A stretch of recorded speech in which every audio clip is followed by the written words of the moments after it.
got a guy like that, that's built like that, the 6'4", that you got to transcend and all that.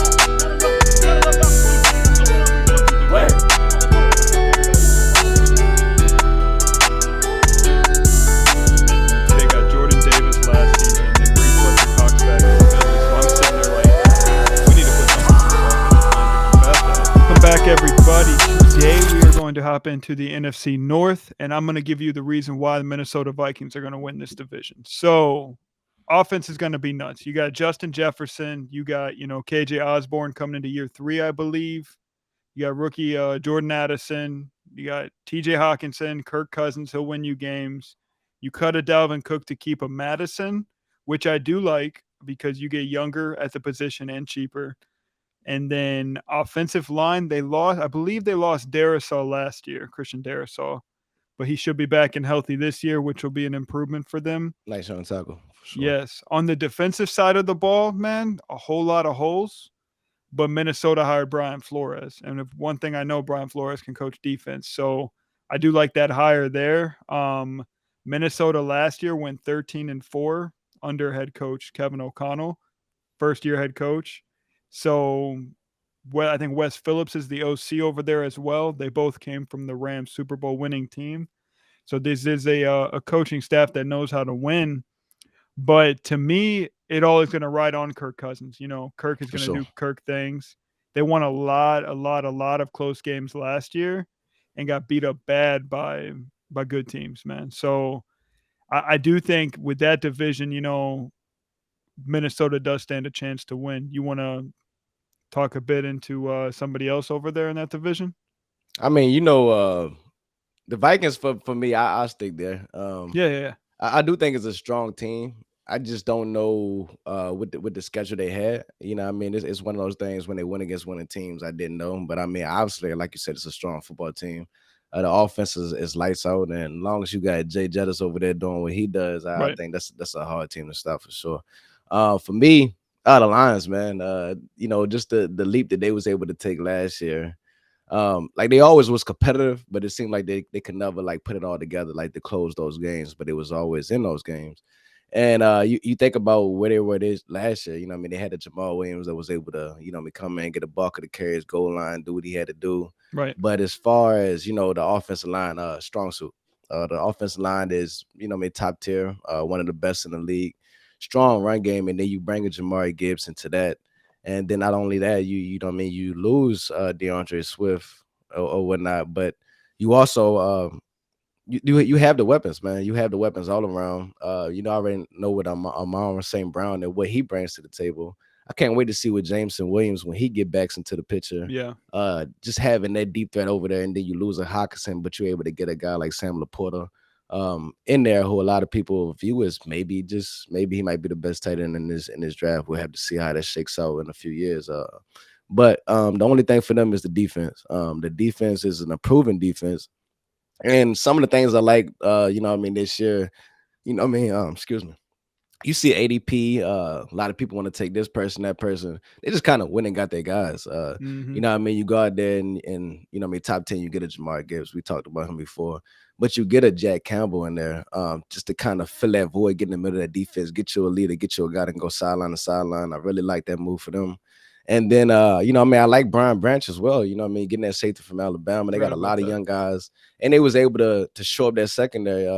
They obviously the guy they got a couple years ago, he didn't work out. He didn't pan out. They moved off of him fast. But you get a Cameron Sutton in there from Pittsburgh, a solid cornerback. Then you also get Emmanuel Mosley in there, another solid cornerback. So they doing everything they need to do. I just like to see them improve their pass rush a little bit more. Hutchinson, obviously he put up, numbers early. Houston, another guy who came in, did what he wanted to do. But I think in this division, I think for real, if I'm looking at it in the NFC, to me, I'm looking at Dallas, San Fran, Philly, obviously. And for me, honestly, Detroit is the next team up. I just think that much of them. I think they're going to be there. They're going to be firmly in the mix. And it's going to be a team a lot of people don't want to deal with. You got a team that can control the clock. With the run game, Jamar Gibbs is going to light it out the park this year. Mark my words, he's going to light it up. Like I said, they have the weapons. And if the defense just hold their own, just do their part, man, you got one of the better teams in the league for me. I think that's a bold take. Detroit number 4 in the NFC, but it's not out of the realm of possibility, man. I Like think we so. talked about previously, like last year, if you would have said Seattle was in the mix, I would have thought you were crazy. And then look what happened. You know what I mean? Facts. So anything can happen. The only question or worry I have with Detroit is Jamison Williams. You know, he hasn't played much football the last couple years, so will he be able to stay up to speed? Will his body be able to take it as he used to it? We know Amon Ra's a beast, like you said, and I think the expectations for Jahmyr Gibbs are through the roof this season. So switching over to the Green Bay Packers, we know absolutely almost nothing about Jordan Love. It's a very young football team. You have a young Christian Watson, Romeo Dobbs, Jalen Reed, young tight end room, a decent offensive line. That offensive line isn't what it once was, but it still functions.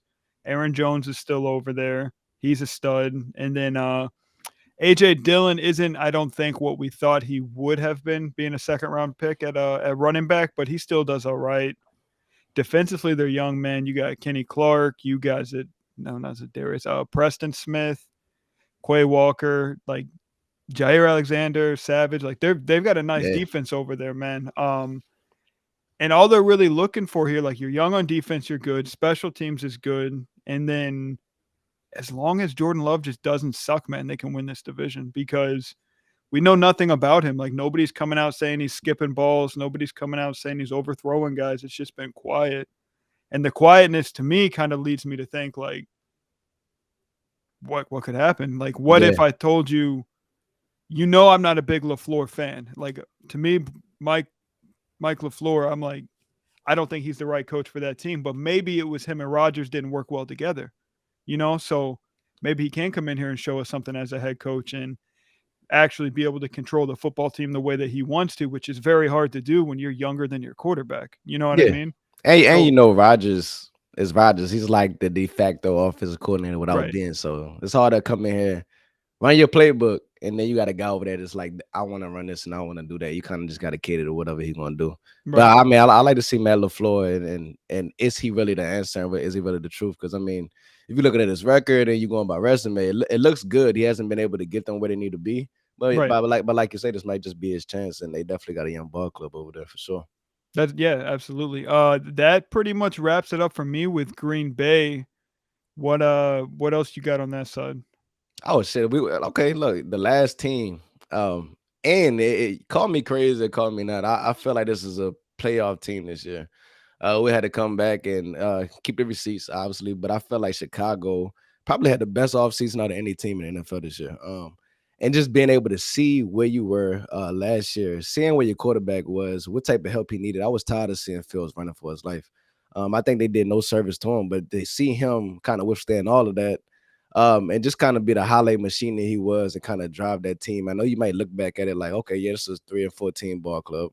Obviously, they had the number one pick in the draft. They lost their last 10 games, but don't let that overshadow what they built and you know, I mean, how competitive they were. It kind of reminds me of where Detroit was, who I spoke of previously, where the year before, where they was just competitive, they was there, and they just couldn't close all those ball games. But Chicago, they was there. It was there a lot of games. You know, I mean, you look at the defense. Yes, they lose Roquan, but the secondary is still a nice young secondary. They got some pieces over there. You know, what I mean, you get Tremaine that was in there. I'm sorry, Tremaine Evans.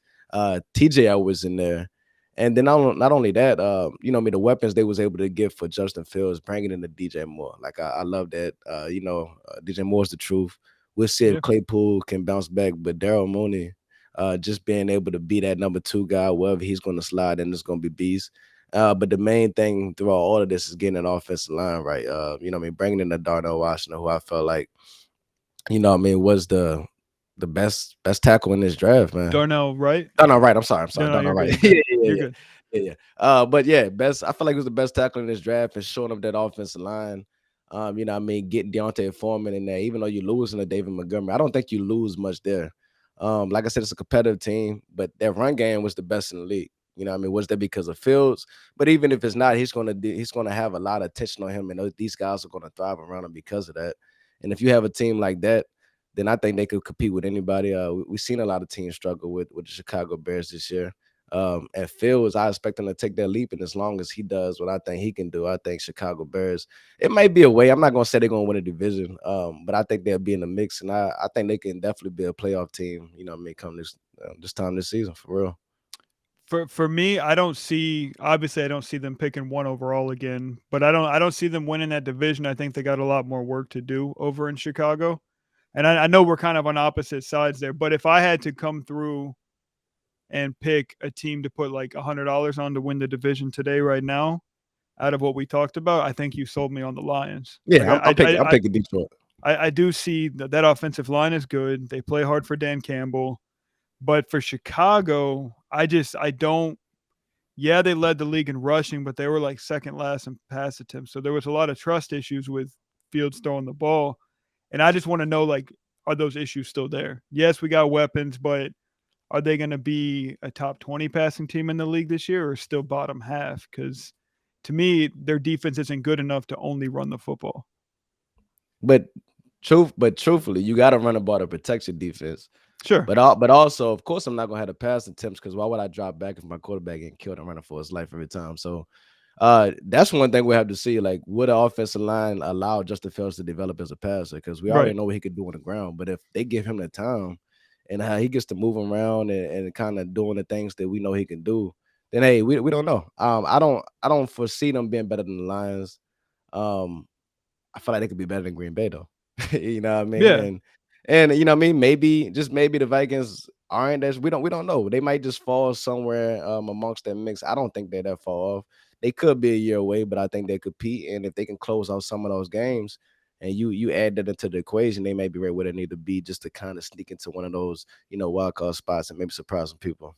You know what I mean, next winter time. That's what, and with Green Bay, to me, man, like if you told me March of next year that they're picking one overall, getting Caleb Williams, like I believe you. You know what I mean? Like I can Yeah. absolutely see that. LaFleur gets fired, but then on the other side, if you were like LaFleur won Coach of the Year, Jordan Love lit things up, like I can see that as a path as well. I just think there's a lot of question marks that we don't know about with Green Bay because of the Aaron Rodgers leaving situation. You know, I mean, they were pretty bad under Rodgers last year, but I just feel like there was some issues in the locker room and with the coaching staff, that it's hard to win football games when not everyone's on the same page. I'm excited to see Jordan Love for sure. Yes. Like I think out of all the storylines, like one of the people I just kind of want to sit back and see where he can go with it. Obviously, following those footsteps is gonna be big shoes to fill, Mm-hmm. but I'm rooting for him for sure.